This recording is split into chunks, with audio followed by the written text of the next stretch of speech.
There was a man from Ironbark that struck the Sydney town. He wandered over streets and parks and he wandered up and down. He loitered here and he loitered there until he was like to drop. Till at last, in sheer despair, he sought a barber's shop. Here, shave my beard and whiskers off. I'll be a man of mark. I'll go and do the Sydney toff up home in Ironbark. The barber man was short and flash, as barbers mostly are. He wore a strike-your-fancy sash, he smoked a huge cigar. A humorist of note, a keen at repartee. He laid the odds and kept the tote, whatever that might be. And when he saw our friend arrive, he whispered, "Here's a lark. Just watch me catch him all alive, the man from Ironbark." Along the barber's wall, some gilded youth they sat. Their eyes were dull, their heads were flat, they had no brains at all. To them the barber passed a wink, his dexter eyelid shut. "I'll make this bloomin' yokel think his bloomin' throat's been cut." And as he soaked it up and rubbed it in, he made a rude remark. "I suppose the flats are pretty green up there in Ironbark." Grunt was all reply he got. He shaved a bushman's chin. He made the water boiling hot. He dipped the razor in. He raised his hand, his brow grew black. He paused a while to gloat, and then he pulled the red-hot razor back across his victim's throat. Upon the newly shaven skin it made a livid mark.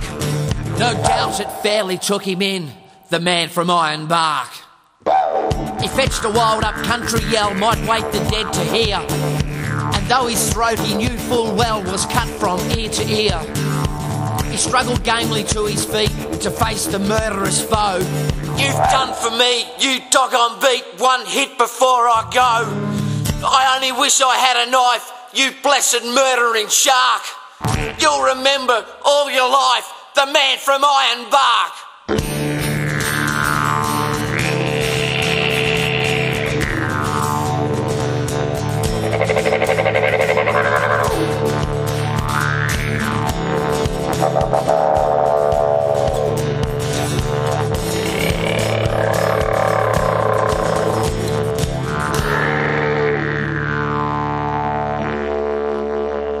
He lifted up his hairy paw, and with one tremendous clout, he landed on the barber's jaw. He knocked the barber out. He set to work with nail and tooth and made the place a wreck. He grabbed the nearest gilded youth, tried to snap his neck, and all the while he held his throat to save his vital spark. "Murder! Bloody murder!" yelled the man from Ironbark. A peeler man who heard the din came in to see the show. Tried to run the bushman in, but he refused to go. And when at last the barber spoke and said, "It's all in fun, a little harmless joke, trifle overdone." "A joke?" he cried. "A lively sort of lark. I'd like to catch that murdering swine one night in Ironbark." And now all round the shearing shed, the listening shearers gape, as he tells the story over and over, and he brags of his escape.